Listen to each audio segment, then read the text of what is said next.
오늘 본문을 좀 잘 이해하기 위해서 어떻게 해야 될까 기도하다가 이 질문으로 시작하면 좋겠다 깨닫게 하셨습니다. 바로 오늘 말씀의 제목입니다. 순종이 과연 기쁜 일일까? 여러분, 하나님은 지금도 하나님의 말씀에 순종하는 사람들을 찾고 계십니다. 순종이 제사보다 낫다 하셨으니 인간의 어떤 수고와 노력의 행위보다 바로 이 순종의 행위는 존귀하고 가치 있는 일이죠. 그런데 이 질문 앞에 한번 나에게라고 하는 말을 하나 더 넣어 보십시다. 나에게 순종이 기쁜 일일까? 과연 나에게도 이 순종이 기쁜 일이 되고 있을까 자문해 보자는 말입니다. 여러분, 순종이 기쁨입니까? 정말 순종이 기쁜 일이라면 그럼 왜 우리는 불순종의 죄를 자꾸만 범하는 것일까요? 사람이 기쁘고 즐거운 일을 따라가는 것은 자연스러운 일인데 순종이 정말 기쁨이라면 왜 우리는 그 기쁨을 마다하고 불순종의 길로 자꾸만 빠져드는 것일까요? 순종이 하나님을 기쁘시게 하는 일이면 분명한데 그만큼이나 과연 우리에게도 나에게도 이 순종하며 사는 것이 기쁘고 즐거운 일이 되고 있는지 한번 되돌아보았으면 좋겠다는 마음입니다. 여러분, 아브라함에게 순종이란 자기의 고향과 삶에 보장된 모든 것들을 다 버린 채 나그네의 길을 떠나는 것이었습니다. 또 아브라함에게 순종이란 목숨보다 더 아끼고 사랑했던 아들 이삭을 하나님께 제물로 바치는 것이었습니다. 여러분, 이 두 가지 일 다 그다지 기쁘고 즐겁기만 한 일은 아닌 것 같습니다. 여러분, 요나를 아시지요? 니느웨에 가서 회개할 것을 선포하라는 명령을 받았던 요나, 그러나 하나님 명령에 순종하지 않았습니다. 왜? 그 명령에 순종하는 일이 요나에게는 전혀 기쁜 일이 아니었기 때문이었습니다. 그래서 하나님의 명령을 받고는 그는 니느웨가 아니라 다시스로 도망치게 되죠. 로마서 5장에 보면 아담은 순종하지 않음으로 많은 사람이 죄인 되게 했지만 예수님은 순종함으로 많은 사람을 의인 되게 했다, 이렇게 말해주고 있습니다. 여기서 말하는 예수님의 순종이란 다름이 아닌 바로 십자가에서 죽으신 그 순종입니다. 그렇다면 예수님께서 순종하신 그 십자가의 순종은 과연 기쁘고 즐거운 일이었을까요? 예수님께서 십자가 지시기 전에 하나님 아버지께 기도할 때에 뭐라고 기도하셨다고요? 아버지여, 만일 아버지의 뜻이거든 이 잔을 내게서 옮겨 주십시오. 마태복음에서는 예수님께서 이 겟세마네 기도를 드리러 올라가실 때에 고민하고 슬퍼하셨다, 이렇게 증언하고 있습니다. 누가복음에서는 기도하는 중에 땀이 땅에 떨어지는 핏방울 같이 될 정도로 힘써 애써 간절히 기도했다, 그렇게 증언하고 있습니다. 여러분, 정말로 순종이 기쁜 일인 것이 맞습니까? 그렇다면 하나님의 계명을 지키는 때로는 어렵고 고단한 그 순종의 일과 그러나 하나님을 기쁘시게 하는 만큼 우리에게도 기쁨이 되는 삶, 여러분, 이 두 가지가 어떻게 연결될 수 있는 것일까요? 오늘 이런 질문에 대한 답을 본문 가운데서 한번 찾아보려고 하는 이유는 모든 그리스도인들은 순종이라고 하는 어쩌면 매우 무거운 짐처럼 느껴지는 것을 한편에 항상 갖고 살고 있기 때문입니다. 때로는 나도 요나처럼 피하고 싶은 일이 있을 때가 있습니다. 안 하고 싶고 도망치고 싶을 때가 있습니다. 용서하라고 하시는데 도무지 용서하고 싶지 않을 때가 있고, 너 화해하고 빨리 관계 회복하라고 하는데 도무지 하고 싶지 않은 것이 있습니다. 너 헌신해야 돼, 너의 희생이 필요해라고 말씀하시는데 아니요, 나는 하고 싶지 않아요, 피하고 싶을 때가 있기 때문입니다. 그럼에도 불구하고 마음 한쪽 깊은 곳에는 여전히 그 순종에 대한 부담감을 가지고 삽니다. 순종해야 되는데. 여러분, 어떻게 하면 순종하며 살 수 있을까요? 억지로 하는 순종 아니라, 못내 할 수 없이 울며 겨자 먹기로 하는 순종이 아니라 정말 기쁜 마음으로 하는 순종, 과연 가능한 것일까? 바로 그 마음의 동기 때문에 오늘 이 질문과 이 말씀을 함께 나누려고 하는 겁니다. 여러분, 바울이 지금까지 줄곧 말해왔던 것이 무엇이죠? 구원은 율법의 행위로 얻는 것이 아니라 오직 예수 그리스도를 믿는 믿음으로 얻는 것이라고 말했습니다. 이런 가르침을, 이 복음의 진리를 전하고 있는 바울을 향하여 어쩌면 유대 율법주의자들 또 거짓 교사들은 이렇게 되물었을지 모릅니다. 정말입니까? 만약 당신의 말이 옳다면 이제는 하나님께서 모세를 통하여 우리에게 주셨던 율법은 아무 소용이 없어진 것입니까?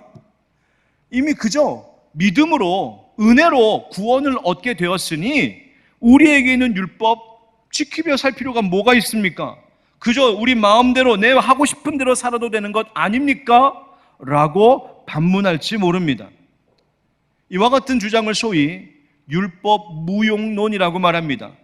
이제 예수 그리스도 이 땅에 오셔서 은혜의 시대가 시작되었으니 이제 율법은 아무 쓸모없는 것 되었구나 라는 생각입니다.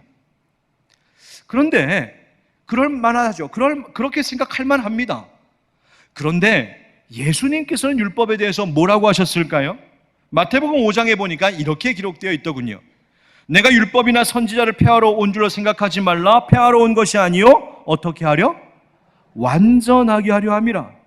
진실로 너에게 이르노니 천지가 없어지기 전에는 율법의 1.1획도 결코 없어지지 아니하고 다 이루리라. 아멘. 예수님 말씀하시기를 이젠 율법, 내가 왔으니까 이젠 율법은 필요 없다.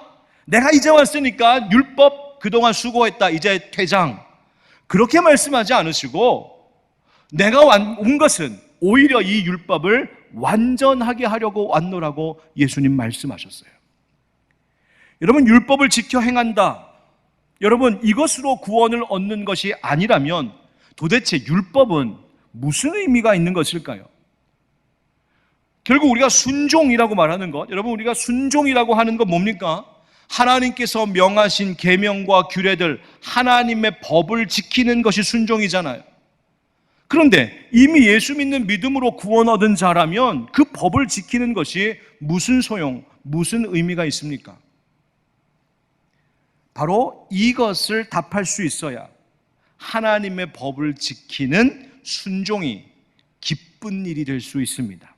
한번 잘 따라오시기 바랍니다. 한번 따라하겠습니다. 언약이 먼저였습니다. 언약이 먼저였습니다. 여러분, 지난 주일 우리는 하나님께서 믿는 자들에게 주신 복 가운데에 이런 복이 있다고 말씀 전했었습니다. 바로 혈과 육으로 우리가 아브라함의 자손이 되는 것이 아니라 예수 믿는 자, 믿음으로 아브라함의 자손이 되어서 아브라함에게 하나님이 약속하신 그 복을 함께 누리는 은혜를 우리에게 베풀어 주셨다고요. 여러분 믿으십니까? 지난주일 얘기입니다. 지난주일 말씀이에요. 가물가물하세요? 아브라함과 함께 복을 받는 은혜를 주셨다.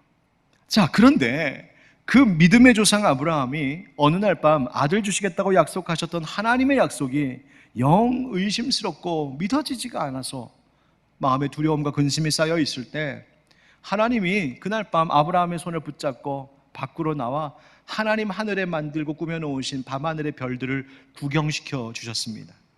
그리고 그 아브라함에게 하나님께서 이렇게 말씀하셨어요. 창세기 15장인데요. 그를 이끌고 밖으로 나가 이르시되 하늘을 우러러 뭇별을 셀 수 있나 보라. 또 그에게 이르시되 네 자손이 이와 같으리라. 아브라함이 여호와를 믿으니 여호와께서 이를 그의 의로 여기시고. 아멘. 자, 보십시오. 순서가 매우 중요합니다. 순서.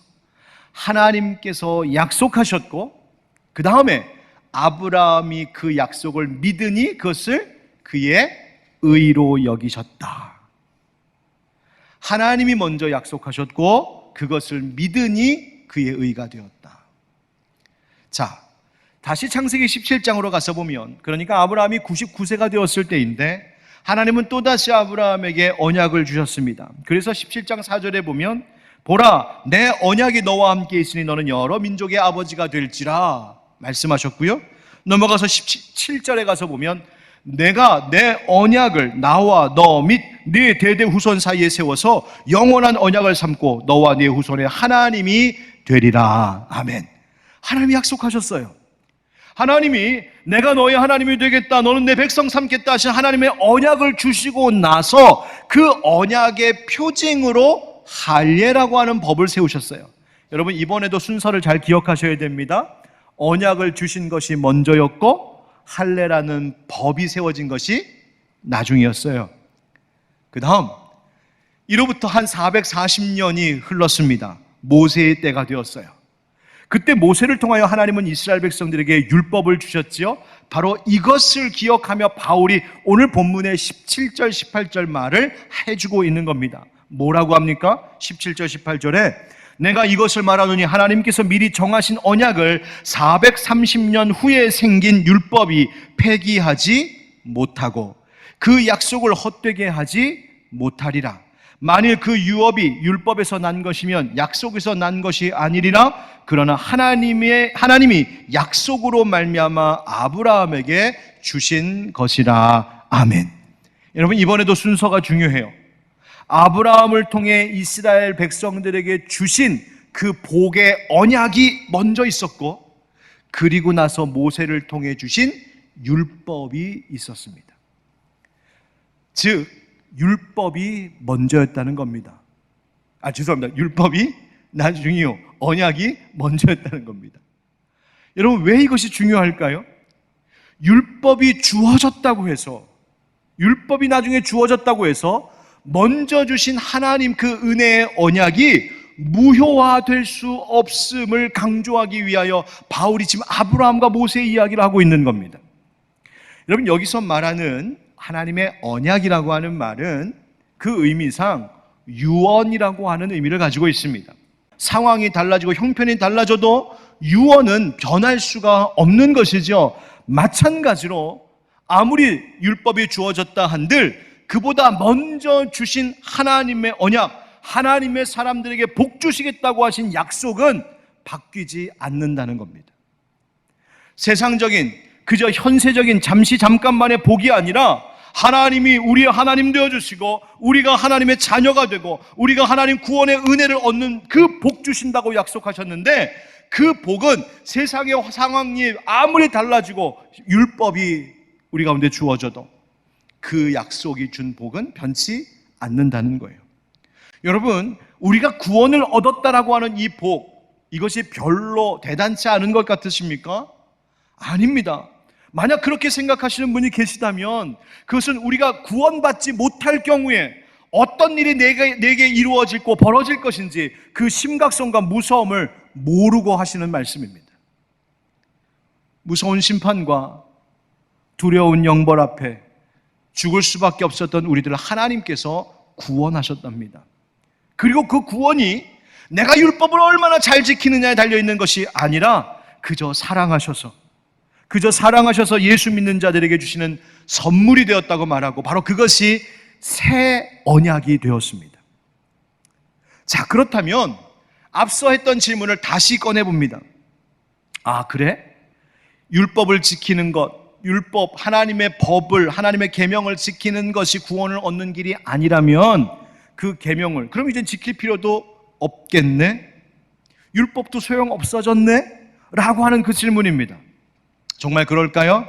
아닙니다. 두 번째 따라 하시죠. 율법이 필요한 이유가 있습니다.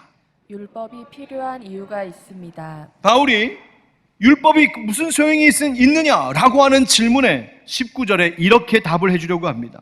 그런즉 율법은 무엇이냐? 범법함으로 더하여진 것이라. 여러분, 이게 무슨 말씀일까요? 이 범법함으로 율법이 더하여졌다라고 하는 말은 이런 말입니다. 즉 사람이 죄를 범하여서 그 범죄함이 뭔지, 우리의 죄가 얼마나 심각한 것인지를 드러내고 밝혀 낱낱이 보여주시려고 덧붙여 주신 것이 율법이라고 하는 것입니다. 더 쉽게 말씀을 드리면 율법이 있는 이유는 우리의 죄를 고발하기 위한 겁니다. 어느 정도냐면 바울이 22절에 이렇게 말하고 있어요. 그러나 성경이 모든 것을 죄 아래에 가두었으니.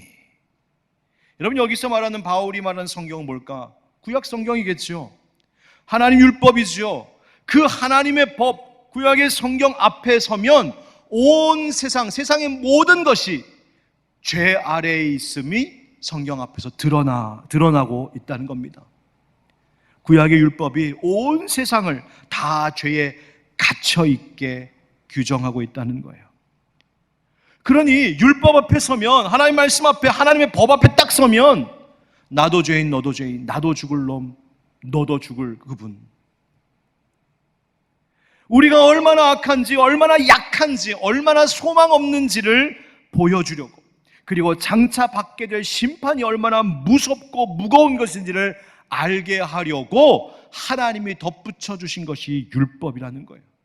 그래서 신명기에 나무에 달려 저주받아 죽는 그 심판의 이야기, 그 나무에 달려 저주받아 죽는 심판의 이야기가 다른 사람 이야기인 줄 알았더니 사실은 내 이야기라고, 내가 그렇게 될 것이라고 성경이 말해준다는 겁니다. 우리가 어떤 상태인지, 얼마나 우리가 좀 심각한 상태인지를 율법이 우리에게 보여주므로 절망할 수밖에 없고 이제 끝났구나 할 수밖에 없는 우리의 인생 가운데 마지막 한 가지, 그리고 가장 유일하고 확실한 소망, 예수 그리스도가 계심을 바라보며 의지하게 만드는 겁니다. 율법 앞에 서면 나는 정말 추악한 죄인이요 죽을 수밖에 없는 사형수인데, 그런 나를 율법이 떠밀고 떠밀어서 거봐 넌 죽을 수밖에 없어. 그러니 우리로 하여금 하나님 열어두신 유일한 구원의 길 예수님 바라보고 의지하라고 하나님이 율법의 필요성을 거기에 두셨다는 이야기예요. 그래서 22절 아까 읽었었던 말씀의 하반절을 보면 이는 예수 그리스도를 믿음으로 말미암는 약속을 믿는 자들에게 주려 함이라 말씀하시는 거예요. 살 길이 예수밖에 없다는 겁니다. 율법 앞에서 피할 수 없는 이 절망과 공포에서 벗어날 수 있는 유일한 길은 그 나의 모든 죄의 대가를 치르신 예수님을 믿고 의지하는 것 밖에는 다른 길이 없다는 거예요. 이것이 율법이 필요한 이유였습니다. 내가 예수가 얼마나 필요한지, 나에게 예수님 구원의 소식이 얼마나 큰 기쁨의 소식인지를 알게 하려고 율법이 있었다는 거예요. 자, 그러면 우리는 다시 이런 생각할 수 있지 않겠습니까? 어휴, 다행이다, 다행이야. 내 율법 앞에서 진짜 끝난 줄 알았는데 예수님이 계셔서 다행이다. 그런데 나는 이미 예수님을 믿으니까, 그래서 구원을 받았으니까 이제 그러면 율법은 더 이상 나한테 할 일이 없네? 율법이 있을 필요가 없잖아. 나 이미 구원 받은 건데 율법이 필요한 이유가 다 끝난 것 아니야? 하나님의 법을 지키는 행위 더 이상 의미 없는 것 아니야? 내 맘대로 살아도 되지, 이제 구원 받았으니까. 정말 그럴까요? 바로 이것이 오늘 여러분과 함께 나누고자 하는 마지막 이야기입니다. 한번 따라 하실까요? 계명 준수는 하나님을 사랑하는 일입니다. 계명 준수는 하나님을 사랑하는 일입니다. 다시 이야기합니다. 계명 준수는, 즉 율법을 지키는 것은 구원을 얻는 일이 아니라 하나님을 뭐 하는 일이라고요? 사랑하는 일이라고요. 여러분, 율법은 구원을 얻는 방편이 아니에요. 다만 구원을 얻어야 할 우리의 형편이 어떠한지를 알게 할 뿐이었어요. 그래서 바울은 그런 초보적인 역할을 하는 율법을 비유하여 뭐라고 말하냐면 23절, 24절, 25절에 이렇게 말합니다. 믿음이 오기 전에 우리는 율법 아래에 매인바 되고 계시될 믿음의 때까지 갇혔느니라. 이같이 율법이 우리를 그리스도께로 인도하는 무엇이 돼요? 초등교사가 되었다. 이렇게 초등교사가 되었다. 그러나 25절, 믿음이 온 후로는 우리가 초등교사 아래에 있지 않다. 율법은 초등교사라는 거예요. 믿음을 갖기 전까지는, 예수 믿는 믿음 갖기 전에는 이 초등교사 율법 아래에 매여 있고 갇혀 있었어요. 사형 선고받은 사형수처럼 말이죠. 그런데 이제 내가 예수님을 믿게 되었으니 율법의 역할이 끝난 것 같습니다. 맞지요? 예수 믿는 자들은 더 이상 초등교사 아래에 있지 않습니다. 그런데 바로 여기서 우리는 잘 생각해야 할 것이 있어요. 그게 뭘까? 여러분, 초등교사에게서 벗어났다, 다시 말하면 초등학문을 졸업했다고 해서 초등학교 때 배운 것을 다 버리지는 않아야 하는 겁니다. 여러분, 신앙이 그런 거예요. 예수 믿는 믿음이 있다고 해서 내가 이제 구원받았다고 해서 더 이상 하나님의 법을 지키는 행위가 아무 의미 없는 것이 아니란 말입니다. 물론 그 행위로 율법의 행위로 내가 구원을 얻는 것은 아닙니다. 그러나 율법이라는 초등학문을 벗어버렸다고 해서 율법이 가르쳐주고 있는 정신과 가치마저 나에게 무의미한 것이 아니란 말입니다. 오히려 예수 믿고 났으면, 내가 예수 믿는 믿음으로 구원 얻는 은혜를 입었으면 율법이 말하고 추구하던 그 정신, 그 가치를 더욱 나의 것으로 내재화하고 내 삶 속에 구현해 나가려고 노력하며 살아가는 것, 바로 그것이 구원받은 초등학문을 뗀, 초등학문을 초월하는 믿음으로 사는 사람들의 모습입니다. 그래서 예수님은 그 율법의 정신을 짧게 간단하게 요약해 주셨죠. 마태복음 22장에 보니까 내 마음을 다하고 목숨을 다하고 뜻을 다하여 주 너의 하나님을 사랑하라, 이거 첫째 되는 계명. 둘째는 내 이웃을 내 자신같이 사랑하라 하신 계명. 이 두 계명이 온 율법과 선지자의 강령이니라. 아멘. 이 정신으로 살아가는 거죠.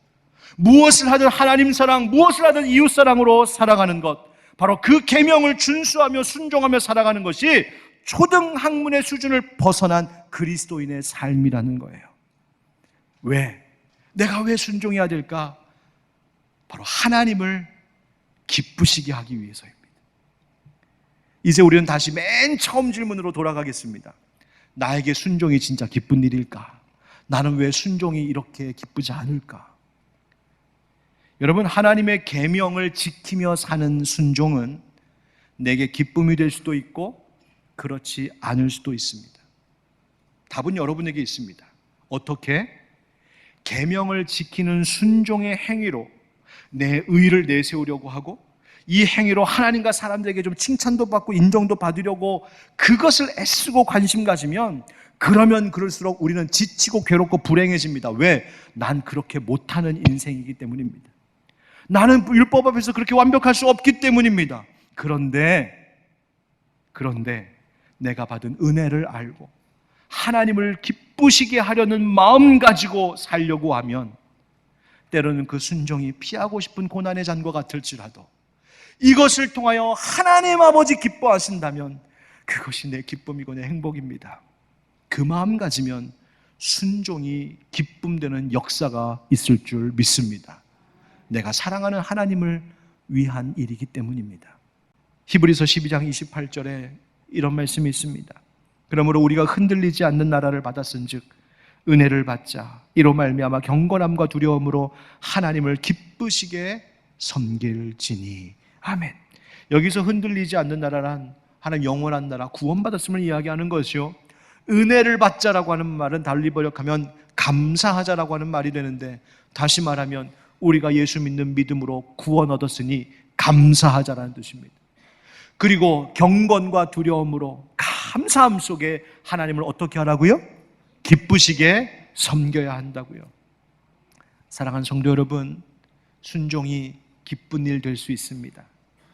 때로는 하고 싶지 않은 것, 하나님 난 이거는 정말 싫어요, 난 이렇게는 못하겠어요 하는 그것조차도 피투성이 된 나 가슴에 끌어안으시고 괜찮다 말씀해 주시는 그 하나님 아버지께로 우리의 시선을 돌리면, 그 순간 우리 안에 다시 하나님을 기쁘시게 해드리고자 하는 그 순종의 마음이 시작되도록 성령님 역사해 주실 줄 믿습니다. 이 한 주간도 순종으로 하나님 아빠, 내 아버지 기쁘시게 해드리는 여러분 모두 되시기를 주님의 이름으로 축원드립니다.